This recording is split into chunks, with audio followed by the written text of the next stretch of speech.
Hope everybody's doing good this morning. Nice and bright and early on the West Coast. East Coast, not as early. Well, for some of you, it might. So we'll get going here in a second, and we'll explain what's going on, and we'll change up the format a little bit, start getting all of you ready to hopefully get back into business, and for those that have been shut down and for those that have still been going, hopefully to expand and put some rocket fuel in your rocket and launch. So I show it straight up on the hour. Chris, we're going to go ahead and get going. Yeah, go for it. Unfortunately, Facebook Live does nothing but a spinny circle for me. Oh, wow. Isn't that something?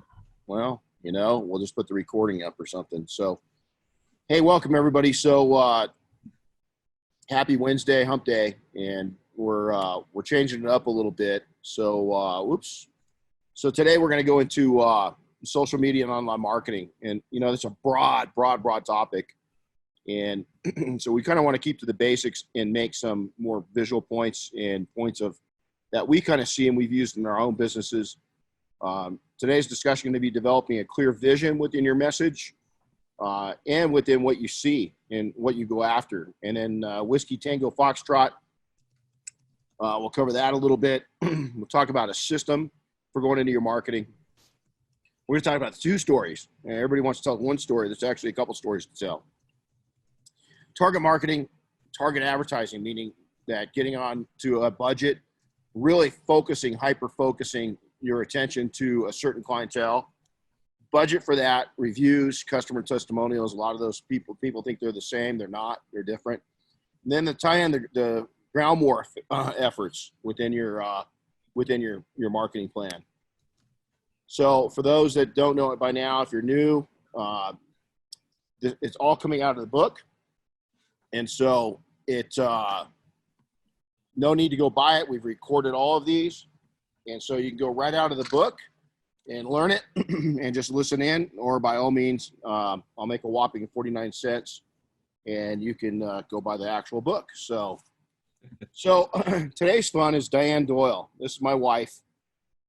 She's actually here. She is the female service member holding the rifle, and she is on an Op 14, which if you're not military, prior military, is that she played the bad guys for teams that either are in training or getting ready to deploy. So in this case, she was waiting for, I believe this was a scout sniper team, the Silhouette, and they were looking for them, and then she would pop them off. Now, they're not using real rounds. It's sim rounds, but nevertheless, it really helps them come to the next level. So I wanted to share that. Very proud of my wife for serving the guard here in California. And so, baby, well done. This was taken just a few months ago. So this was on an assignment that she did up in Northern California. So the marketing most are doing is attracting the wrong people. Marketing is no longer about the stuff that you make or offer. I'll add that part in, but about the stories you tell. So that's why I want to share two stories with you. Make sure my phone's on vibrate real quick. So Seth Godin said that, and I couldn't agree more. The art of storytelling has kind of been lost. And if you can get really good at storytelling, you're going to get really good at marketing. People like a good story. I think that when we come out of all the crap that our world's faced now, is we're going to like a real good, positive story more than ever. And so get really good at that. And I'll share my opinion on the two story. Rethink everything. I start this out every single week. And you say, what the hell has cattle got to do with this? Is that we could face some shortages. People are going to be stressed. People are going to have their minds, they already do, on a lot of different things. You probably, like myself, I've come up with every kind of conspiracy you can think of. I think I'm up to 501 different options of what's going on in our world, and I keep coming back to the fact it's just a virus. So if me as what I consider a rational person is coming up with all these different theories, you can imagine people that are a little more stressed and a little more affected by this is they're going to really be kind of out of their norm. And so we've kind of got to be able to bring people back into the norm. And I think in some markets that norm's going to come back pretty quick, whatever the norm's going to be. I'm not reading too much into that, but I think you need to get onto your stories right away. Even probably you shouldn't have never stopped. So online marketing, it's the air attack. This is the newest part of businesses. We haven't always taken and had an air attack, just like we haven't had an Air Force, believe it or not, for that long of time. And so you've got to take and kind of consider that in. So kind of think that for a second of as the online as the air attack. Hey, did you notice I threw in a cool different picture for you there? I did. That is way cool. I love that. I saw that this morning. And so, online marketing is, you got to look at it. Okay, this is an air attack. You're going after, you're taking the high ground. You're seeing things from another perspective, a really high perspective. And so I love to take and think of that as more of our high tech, right? You've got, let's see if anybody can nail what airplane this is. I know which one it is. Chris, don't say anything. Let's see in the suggestion box if anybody gets this correct. It should be a pretty easy one. It's not that hard if you're in aircraft. Localized relationship building, that's the ground attack, is your localized marketing, whether that be, believe it or not, some radio, direct mail, and so forth, is those two tying that in. Just like in the battlefield, is they tie those two in. One cannot take and inject the other without one and the other knowing what they're doing. That would be an absolute nightmare. And so the same thing in your business is you've got your ground, your air attack, have got to work together. So developing a clear vision within your message is that know for a fact who your prospective and current market is. You've got to be factual. Now, you can do some A/B testing, and you can go after new markets, say that you're going to get into a niche. You're going to get into RVs, boats, aircraft, whatever it may be. Even then, for instance, getting into the aircraft. Let's talk about aircraft. Everybody loves to talk about aircraft detailing. One of the most difficult segments of detailing, especially within a specialty within a specialty. A lot of people see the little Cessnas flying around single-engine planes. Man, I'm going to go out there, look at that. There's 300 of those small planes in our market. While in reality, it's a really tough market to break into, those small planes. The money lies in the corporate jet, the chartering business, fractional ownership business. And so knowing that and then going after that, you've got to have that clear vision. You've got to be able to track your clients and prospects. You've got to be able to get in there and actually see and start learning their habits. If you don't know for a fact, A/B test it. Now, A/B testing is, Chris and I do a lot of that within our marketing efforts, is we test the same message, but with two different languages or two different images or two different statements on different times. You guys are going through a test bed right now as we've moved over to once a week on these events. And we started it off at a very early time to see if that helps all of you out of being able to attend versus doing it later in the morning. And so we're kind of A/B testing this right now, is just to see what happens. You'll see the times will change a little bit over the coming weeks as we're going to change it into different times to see which one where we get the best results, where the most people show up. That's A/B testing, is just putting A against B, finding out the results. Now, it could be ABC testing. It could be ABCD testing. You can add as many in. Problem is when you start adding more in, it's harder to track it. So you're better off just doing A/B testing, A/B testing, A/B testing. So it's kind of like a heavyweight championship, is you take one contender against another contender. The winner is the champion. Then that champion fights the next person. That person might take them out, so that you keep going up the line like that.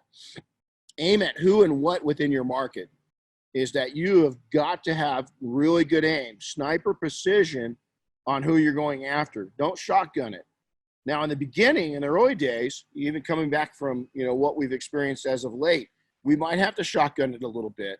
But as you hone in your skills and you find out who's spending money, is you want to aim at that, take aim at that, and then go after that within your ground more.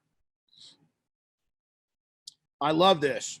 Is anybody that's in the military knows exactly what I'm saying, is that, you're calling in, especially if you're a reservist, if you're a weekend warrior, and, if you look at this, is this Marine is calling it in. Roger, the detainee's name is Anal Chestnut. Oh, fuck it, screw it. I don't even know the alphabet. My point to this is talk plain English to your customers.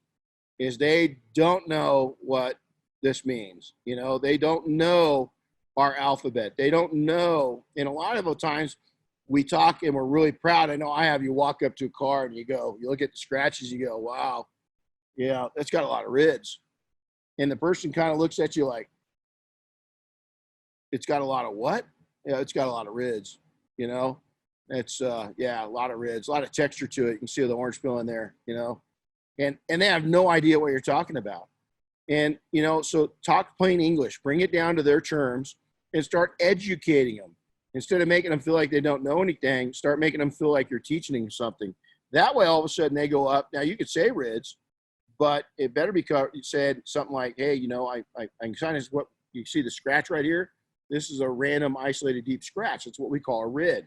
And so you've got a couple of these rids, what we call rids, what you call, you know, a scratch. You know, do you want us to go after that? So you can talk in the language, but make sure to decipher what you're saying. For instance, when we go from military over to, from search and rescue, combat support to civilian search and rescue, we go what we call plain English, which means, hey, you, it's me. It's as simple as that. We don't use any terms because guess what? That's what the sheriff's departments are using within their search and rescue operations. They're not using any 10 codes. They're not using anything. So when we come in from military, we go straight over to plain English and just talk plain English. Hey, you, it's me. And so you're better off with that within your own business. I love this, Kevin Hart. When you jump into the political realm, you're alienating some of your audience. So you can read the rest of it as I talk, is that Kevin hit it. You know, there's a lot of celebrities that jump into it. And whether what side of the aisle you come from, when you hear them, you know, either they're on the left speaking crap or they're on the right speaking crap, doesn't it change your opinion a little bit? And so I think those are one of the things is that a no-fly zone, again, is talk plain English and stay out of political hotbed stuff. Stay out of stuff that's controversial. Just stay away from it. If you believe in abortion and you start touting that all over your social media and your website and around town, good. I love it. Or if you don't believe in abortion, if you're one stance or the other, is that I don't need to know that as a customer. I really don't want to know that. Now, some you'll align with, but 50% you're not going to align with. So you might say, well, it's my morals and values. That's okay. You can live by your morals and values. And if you get into discussion, a private discussion, and they ask you about it, I'm not saying to withstand and not share your values. I'm just saying not to broadcast it out to everybody. Right now on social media, I go on for social media, I make a post, I'm gone. I mean, I'm not spending 5 minutes a day on it. I'm not spending 3 minutes a day on it. The reason why is I simply don't want to take and see all the crap that's up there right now. There's enough crap going on in the world. I want to see positive. I want to read positive. I want to read the cool stuff you're doing to make it through this. I want to see, you know, the funny stuff. I want to see the challenging stuff. Like I just told you at the beginning, 501 different topics of what's really going on with this virus right now. And I keep coming back, shit, it's just a virus. You know, I love seeing that kind of debate that people have with themselves. I don't want to see political stance. You know, I don't want to see garbage. I just don't. And so you shouldn't be putting that stuff up, my opinion. Look at social media and online efforts as a system. You've always got to think of it for best results. For best results, you've got to be on all social media platforms. Is that it's a transmission, it's a gear system. You've got to have a website. You've got to have reviews. You've got to have testimonials, and you've got to have a website with a blog. If you ask me, you've got to be blogging. So you've got to look at all of that as a system. A lot of people say, well, I'm just using social media. I really don't need a website. I'll tell you a validation for having a website is at the end of the year, last year, we were looking for a piece of floor cleaner for a shop. And I found one on social media. There was something that popped up and I was like, wow, that looks pretty cool. So I went over, read about it. the next thing I did is I went to their website and I did a review as validation for me as a consumer. That same day, I spent nearly $3,000 on the floor cleaner. The people picked up the phone. They had great testimonials. They had great reviews on Google. Their website was thorough. It was updated, and they answered their phone. They did all the right things. They had a great social media. It wasn't too techy. It looked nice. I would say that it was probably clean and simple. Their website was the same thing. It wasn't extravagant. It wasn't huge, but it had everything I need. And within 15, 20 minutes of finding them, they got my money. And so that's what you want to look at, is using all the social media and online efforts as a total system versus one versus the other. You have your favorites? Absolutely. You know, I'm an Instagram guy. I love Instagram. One of the tools that we leave out a lot of times is business related social media. You know, not just the fun social media sites. Because there's a lot of business, especially localized. Website, really? Do we really need one? Why should you have a website? I'm using social media platforms for this purpose. Validation, search engine optimization to come up with you. So when people do use Google, they're going to find you. They're going to find you in local searches. Google Maps is a great, believe it or not, when people search it. Just think of the last time you looked for a restaurant. When you're tied into Google Maps, it's there. Blogging. This is huge. Blogging is a great way to take and update your site constantly. Chris has got me on a mission as we put all of these videos onto our blog, but also now as I'm writing. So I'm writing small write-ups, and we're putting that into the blog because that's constantly new information for the search engines, for the spiders to go crawl.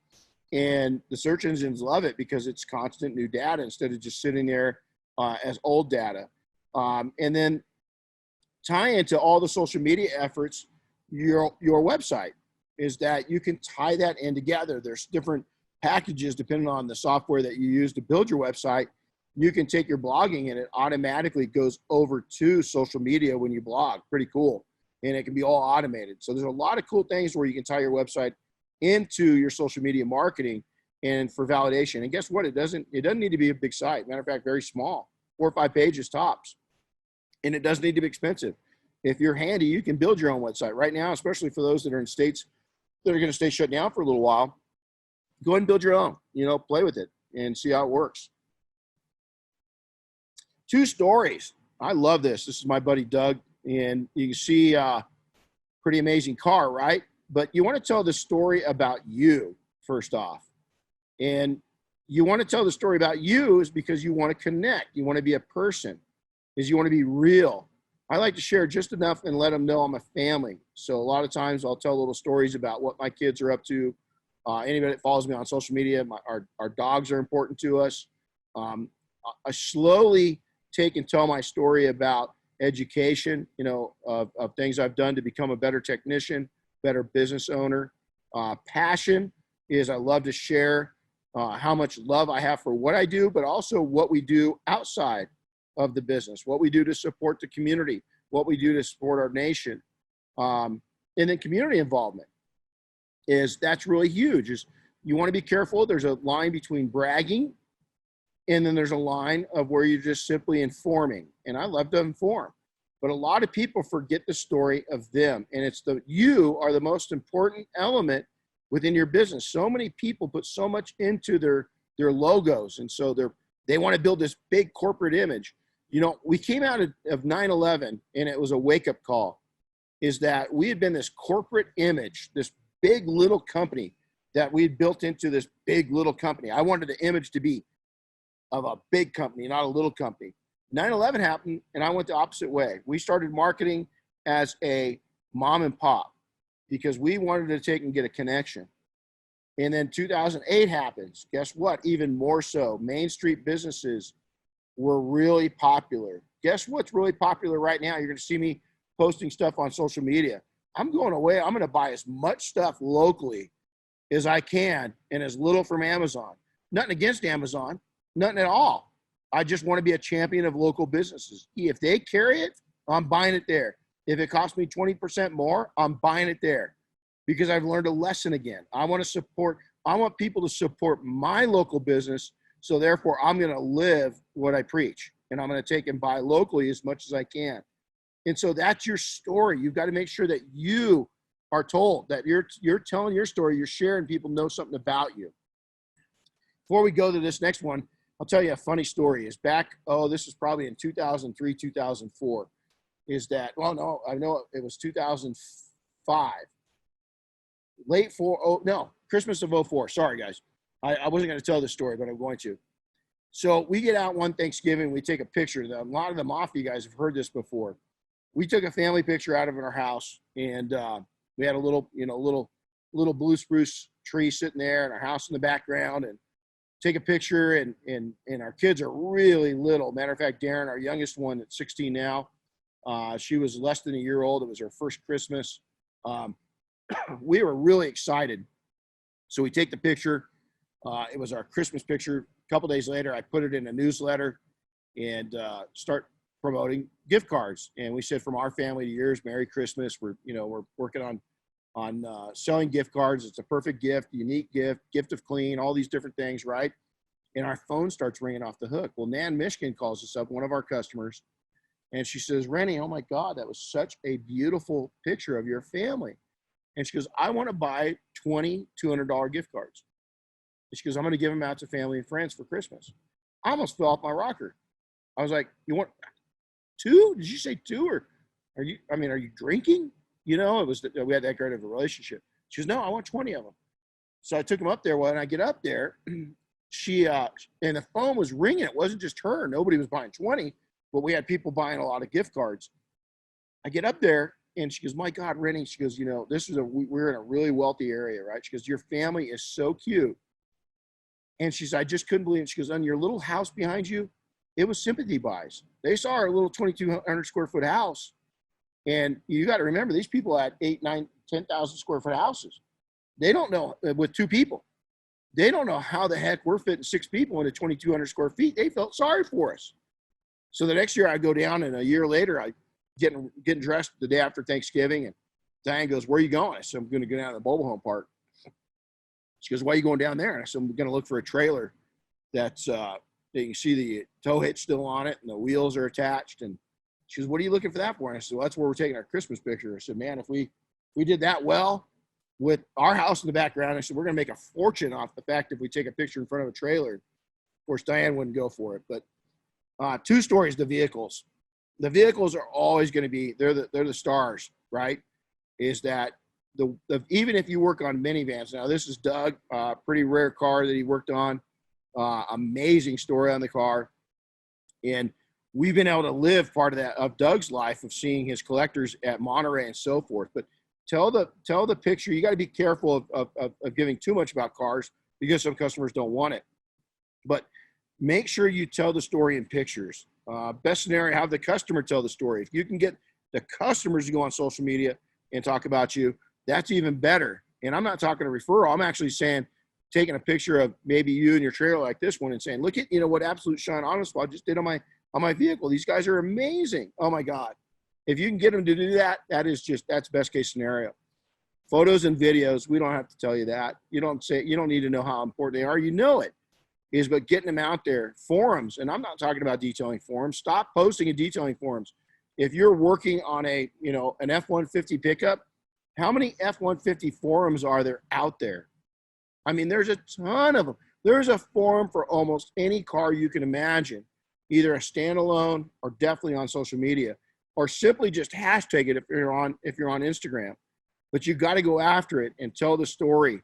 Other people with that brand, that make, that model, are going to be watching it, and they're interested in what you have to say. Become that localized expert. And boy, I'll tell you what, you'll be really happy. And then just build awareness of what you can do. So by capturing photos before and afters, Mike Phillips says it really good. The key to great before and after pictures is remembering to take the before picture. So many times, as we as technicians, we get excited about doing the work. We go in there, we do the work, we correct the problem. We forgot to take the picture of the problem before we corrected it. So now we just got a perfect area with no before picture. And so I love that saying. A lot of people in the industry are doing this right now, is that I get ads from small operators. and that's not a downturn on anybody. We're small. We're tiny. We're three of us. Is that, but you know what? Why, if you're in Washington State, is people in Florida getting your ads? You're just wasting money. You got to take and super hyper concentrate. For me, is where I'm going to do is I'm going to go right into Big Bear Lake where I live within maybe a 20, 25 mile radius. Now, as my reputation builds, that area of operation is going to get bigger. I could drive in people from as far away as Phoenix, but probably not. You could, but is there money in it? Well, if there's money in it, great, let them come. But right now, just concentrate. So you can, it's cheaper, it's more affordable, it's easier to track. There's so many reasons, but I see people trying to take and become famous, so to say. And then there's those people that just don't know that they're not doing the target marketing like they should. They're spending so much more money than they have to, and they're getting really crappy results. If you really hyper concentrate your ads to your local market, it's not going to hardly cost you anything, and you're going to have far better results and a lot more exposure for your money. So with that being said, target marketing, incredibly affordable, especially right now. There's so many packages out there. Is that it's easy to target down to many levels of precision. You can target all the way down to makes and models. You can find people in their careers. Let's say that they work for a large law firm you're after. You can target that. You can target areas within your market, neighborhoods, planned developments, country clubs. You can target habits. Let's say they're golfers. Golf and detailing go hand in hand. Let's say they're golfers. You can take and target down to that. Let's say that there's, in our area, there's a well-known shooting range. You can target down to that people to go there. Equestrian. Holy smokes. You want to get tied into some money. Is not everybody with horses, but a lot of people that are really into it, is that they've got nice vehicles that are towing the horse trailers and everything else around. You can go all the way down to interest. So if they're into hiking, if they're into outdoors, a lot of times those people, they're going to go out there, weekend warriors, they're going out and getting dirty, but they need their cars cleaned up and they need them nice. Jeeps, I tell people, trucks and Jeeps are huge. People just underestimate the value of trucks and Jeeps. So you've got to get in there. You've got to get in and hyper do it. Reviews and testimonials. Get people talking reviews. Get them to go to Google. Get them to go to your social media pages. Get them to go to your Facebook page. Get them to go to Yelp. Get them to go to all of there's a lot of local ones that have popped up, right? You can go on there. But testimonials are completely different than reviews. Testimonials are things that you can use, that you can send out in newsletters, that you can print, that you can put in printed items. There's a lot of ways that you can use testimonials. If you can get a video testimonial, oh, wow, man, that is great. Transcribe it for them and say, hey, I just transcribed your video testimonial. Can I get you to take and sign this so I can share it?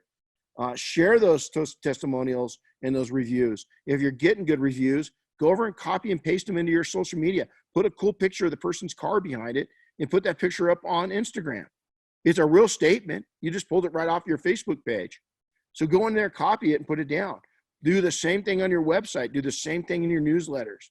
So you've got to really take and crack. I am not shy. I will ask people for reviews and testimonials, sharing about our business. You have got to ask. If you don't ask, they're not going to do it. So make sure to get in there and ask them. Ground war efforts. This is huge. Tie in social media and online to offline. How the heck do you do that? You're going to work with other small businesses in your area. That's how. Is that you're going to go in and network with anybody that's automotive related, anybody that's service related. If they're going in and they're seeing if they got touch points with the customers that I've got touch points with, I want to know that company. I want to know them well. And more so, everybody looks for the wrong reason. They look because they say, hey, man, that person can give me a lot of business. No. Look because you can give them a lot of business. Now, if they don't repeat the favor and they're not referring you to a lot of people, go find a new contact in that industry. It should be reciprocal. They should be giving you as many or close to as many leads, but make it about the other person at first. Get them to know that you're dead serious about that relationship. 9 out of 10 times, they're going to take note of that, and they're going to start giving you business too. That's a great way to work with it. Promote those that promote you, and then build up others. Simple as that. When you see new businesses that are going into business and they're having grand openings and they're having different events and they're struggling, offer to help them out. Is that if you get asked a lot of times, hey man, do you know anybody that does lawn care? Have an answer. If you for maid service, have an answer. Be connected in the community that you live in and be able to take and give resources. When you become a localized resource for other sources and other needs, guess what? People like that. And if they trust you, they're going to go do business with that. And that other small business is going to take and in return, give you business too. Ah, boy, this is a tough one. Most detailers are marketing to other detailers. Is they're peacocking. And I've never understood this in my entire career. I just don't know why detailers, more than anything, they speak the detailing language. They go out there and they put endless amounts of content up in detailing forums. And hey, if it's a learning source, that's great. I just don't like to brag to other detailers. I like to take and educate and spend that time going after more money. Did you know that? I mean, I go back and most of my career was spent without the internet. I built up companies before the internet got here. And even when the internet was there, it wasn't until really, I didn't really jump onto the main scene until late 2004, 2005, somewhere right in there, because I was too busy building businesses. I was too busy building my brand. I was on the forums. I watched some of the early forums. It was a lot of hate, a lot of good stuff. We had a lot of good times. But I was a latecomer to it, and I would cruise. I'd sit in the reeds, as I call it, and kind of watch, what was going on. 80% of it was bullshit. The other 20% was good information. Out of that good information, 10% of it was solid, because 10% of the people given the good information were still full of shit because they weren't going out and practicing what they preach. They weren't as successful as they said. They're living in their grandma's garage.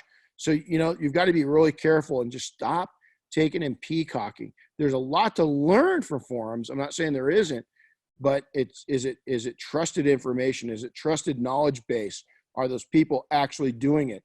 We've seen in recent times a lot of the big hitters, boy, within 6 days of the virus situation, they were saying they're going to die. And so I have to question the depth of their success. So, hey, we want to try to keep this at a realistic base. We're at about 30 minutes. These are the other events that we've got going on. So we've got the 0 to 60 video series, our podcast. PNS is putting on a university, and then Detailing Success. You can go over to detailingsuccess.com to learn more. New schedule. What's up? This starts a new schedule. Wednesday mornings at 6. We might play around with this time a little bit just over the next few weeks. Why are we going to this? What's the reason for the new schedule? Is that we want you all to get back to work of getting your businesses ready for the next level. Whatever next is, we want you guys getting ready for it. To take and come down to 3 days a week was pretty tough. We had a lot of support during these times. We're really happy that we had the opportunity. We want to thank PNS for allowing me the time to escape. My wife, for Chris, helped me put all these together over the last 5 weeks. It was a lot of work, putting these together and coming out. We hope that it helped many of you. We're going to continue with this. Once we're through the book, we're still going to do a business build-up. We'll go to probably to a guest format, bring different people in that we respect within various industries and kind of share with you all. Our next event is going to be Wednesday, May 6th. Same time, same place, right here, 6 a.m. We're going to talk about traditional marketing strategies and going into more traditional. My traditional is not traditional. We're going to go, it's what I call guerrilla warfare. A lot of us don't have the deep pockets to put traditional marketing efforts into it. So we're going to talk about different things you can do on a budget, a lot of things you can do for free, a lot of different ways to look at it. And again, strategies of tying it into the air war with airstrikes within your social media marketing and so forth. So we're going to go into that. So Chris, do we have any questions popping up? I don't have any questions yet. If you guys have some questions, type them in real fast. But Art did mention, this was back when you were talking about the marketing to other detailers and peacocking. He goes, that's why I deleted all the detailers from his social media. Yeah, it is. But, Billy, Flex versus Rupes. No, I mean, you're always going to be that. I think controversial is, I mean, I guess so. I mean, there's always those camps, which I don't get. I've got every single polisher, griots, you name them in the training center. And we don't justify. We have people that are going to come to training and we let them make their decisions on what tools they like. I have in every single class, somebody comes up and says, you know, I had a 10-year a 10-year relationship with Flex, that, you know, I'm still a big champion of Flex, but I'm just not officially their spokesperson, like I was for many years. But I've had a lot of people don't realize that I've gone to the Webcast training also. Jason Rose and I have got a great relationship.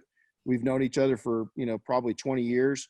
And so I've actually gone to Webcast training. So I think the controversial there, I think it comes down to what you prefer, but I see bickering about it, right? And I just don't understand that, or what's better. I know what's better for me and my business. I know how I can save time and money. For me, is the tool I use is going to depend on what I can get done. You know, I'm into this for money. You know, it's not I want my skill set and my abilities to be able to turn money per hour, and whatever tool is going to turn that buck the easiest and do the least amount of damage to the vehicle. It's like, I was listening to a medical doctor yesterday. A lot of people need to be taking an oath in detailing, just like we as medics, doctors, nurses do no harm. People get in with the rotaries that don't know what they're doing, and they're just diminishing clear. 1 or 2 passes, 3 passes, they have no idea what they're doing to the paint. And so I think, you know, those are 2 different things in reality. I think the bickering with each other of just like, okay, right now the big topic is closed versus non-closed, essential versus non-essential, going after each other. I mean, Diane and I had to come in and make a big, bold statement of what was essential and what wasn't, you know, and a lot of people were angry at us for that. And we just stated facts. That's all we did, was state facts. I think that just going in and seeing the ridiculousness of, you know, watching people peacock and put stuff up on forums that aren't getting them any business, is that your customers don't go into those detailing forums. Is a forum for me, or a discussion area, is about educating and getting new information that I can turn into profits. Is that I'm a business. So that's kind of where I'm going on that. Marketing the other detailers, I just don't get it. You know, there's no value in it. Chris, anything else? I got a 2-part question in here from Tim Carty. He asks, for website blogs, what kind of things should be spoken about? So what kind of articles should we be posting? Oh, wow. What do you capture? Okay. Oh, that's a great question. Capture what you're doing. Use the content from every vehicle that you work on. Talk about what does decontaminating your vehicle mean? You know, a lot of people know, most people in the world know what clay is, right? But do they know what it does? Do they know that before you know, the proper prep? Do they know that detailers tell them, like, this is a perfect time if you've got kind of low budget detailers that are doing stuff kind of crappy, educate them why you go through the steps you go through. So it puts doubt in the mind on the cheap guys. Talk about the fact that every single car that if you ever touch a machine to it, it's decontaminated chemically and mechanically. Is that, and the reasons why, and then show before and after pictures. Talk about the art of wheel cleaning. That you've got 2 different levels of wheel cleaners. You've got a strong wheel cleaner for wheels that have been kind of ignored and not taken care of, and then you've got a milder wheel cleaner for those wheels that have been maintained, or cars that you see all the time. Talk about why you don't want to use that real harsh cleaner all the time, because it slowly starts breaking down the different surfaces on the wheels and the brake calipers, the paint, and the rubber. And so talk about those things. Start educating them slowly about every aspect of detailing. Why you use dry steam is another great one. Why you use water-based tire dressing versus, you know, something different. So there's a lot of different things. The difference between wax and sealers, and why the vast difference. The difference between wax, sealers, and coatings. The difference between a 1 year, a 3 year, a 5 year, and a 10 year, and how you personally feel or professionally feel about those different coatings. There is a host every time if you can imagine, if you touch a surface, there's a story behind it. You've just got to learn to tell the story of how you clean radio knobs and why you do it, how you clean vents, how you clean steering wheels, how you include trunks within your details. I mean, just nonstop. You can go on, talk about your education, talk about your certification, talk about your associations. So there's a lot of things on the blog. Make it small. The problem that a lot of people get is that, and we tell the guys in the mafia this, don't get diarrhea of the mouth. Don't go out, and a lot of us will get a cool vehicle to work on, and we put every picture of it up right then and there. If you got 25 really good pictures of that vehicle, that's 25 different stories over the next 2 or 3 months. Is, hey, reflecting back when I worked on this rare 67 Chevelle, for instance. Keep the story moving. Is don't get diarrhea.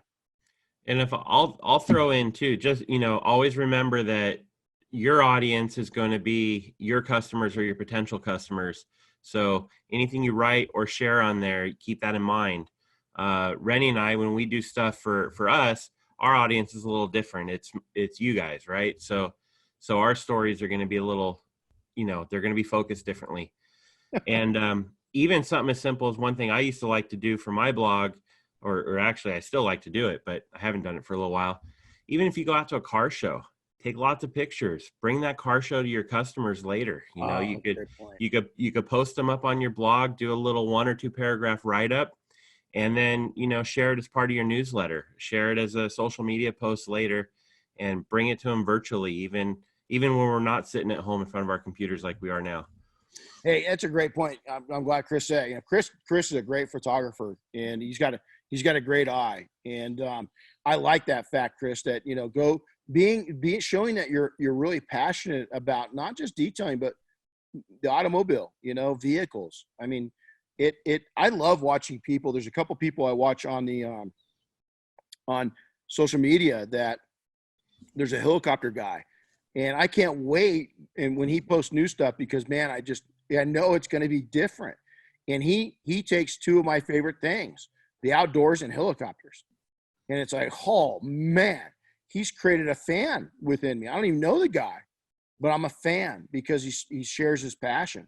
So that's huge. You go out, or if you see, I love to take and find odd cars in parking lots. If I see something that you just don't see any that often, especially old cars, even if they're junky, or you see a really like an old Buick, just a 4-door 80s or 90s Buick, and somebody's just taking perfect care of it. I dig that, and tell that story on social media and on your blog. I think it's really, really cool. Tim Cardy also asks, for websites, should prices be posted? There's 2 schools of thought here. So let me give both sides. There's an attraction figure that make the people, there's part of the crowd that says, yeah, because it will tell the people right off the bat. It will get you more serious inquiries. People will look at it, and when they do finally call you, they kind of already know the price point. There's that side. So I see the fact in that. I'm not part of that party. I'm the part that wants them to call in. We've tried it all. We've A/B tested it. In most markets, we had 6 shops in 6 different, in 5 different states. And we A/B tested it, and all the shops decided. Texas was the only one that we had starting prices at. So it said prices start at, instead of having a solid number. All the other locations were call for a free estimate, call for a free evaluation. My salesmanship is they could look at that price and say, ooh, not interested. But they could call me, and I might take and be able to convince them that it's worth the price. Billy says he was back about his sale thread that he got shelled. Yeah, that was pretty funny. That's good. I like shelled. Comes to coatings, Mark Nelson's ad that they understand clean, tell them that exfoliating your skin, it's just like cleaning the paint. Exactly it. That's exactly it. And so telling a story, is again tight. Man, there's so many stories. And the story might be even that, hey, my kid started kindergarten today. I'm a proud dad. There's going to be those of us that appreciate the things you're going through, the different stages of your life, whether you know, it's a kid thing. Dogs and animals are one of the key factors that will tie in people's heart to you. And so we've got 4 dogs. And they're all rescues. So I love telling I don't show my dogs for business. I honestly just show my dogs because I love my dogs. You know, I'll tell you a funny story is I've got this Peloton bike and I was working out day before yesterday, and the instructor, it was pretty ironic. I was just telling my wife this story last night, is that the instructor right when he gets going, he goes, okay, we're going to work you hard. But before we do, I want you to take and envision 2 things in your mind that comes to mind right now that you're blessed to have in your life. And the first thing I thought of was my wife. And I said, wow, you know, Diane, I probably don't give her enough credit. And I need to tell her she's a blessing to me more often. And 2 seconds later, our dog Boomer comes running into our shop where my bike is. And I go, and I'm happy that Boomer, I'm blessed to have Boomer. And it was a funny story because he's such an amazing story in himself of being rescued and his life before us and how he's impacted our life. So, okay. So Chris, any other questions? No other questions right now. All right. Well, hey guys, we're going to try to take and respect your time, give you solid information. Listen, there's a lot of online marketing we go into. Some of it's cloudy. Some of it is really technical. We could spend days, hours, weeks. A lot of it's over my head. We know what we do, but there's pros that actually do it. Tonight, we've got William Lars coming on to the Detail Mafia and doing private webcasts with the group. He's got a lot of marketing experience on social media. So we could do a lot of this. We'll definitely dive back into this. I've got some experts I can call in future episodes when we get through the book. So we'll do that. So, hey, if anybody's got any questions, reach out to us. You can go to detailingsuccess.com. You can reach Chris at detailing.success.com, or you can reach me, Renny, RENNY, at detailing.success.com. So thanks for coming in. If you've got, I'm shelled. I'm still looking at Billy's. I got shelled. If you've got comments or if you've got input on times that you would like this to happen, let us know. We're trying to play around with it just to see what works best for all of you. It's all about you. Obviously, we adjusted. We want to take it. If it works coming in earlier, we'll make it happen. So thanks, everybody. Have a wonderful rest of the week. Go out, and I'll share with you right after we get off this call. Name 2 things that you are fortunate to have in your life. Just think about those 2 things for a microsecond, and then make sure that you reach out to those two people or 2 opportunities, and make sure they know that they are a blessing to you. So take care. Have a good rest of the day. We'll see you soon.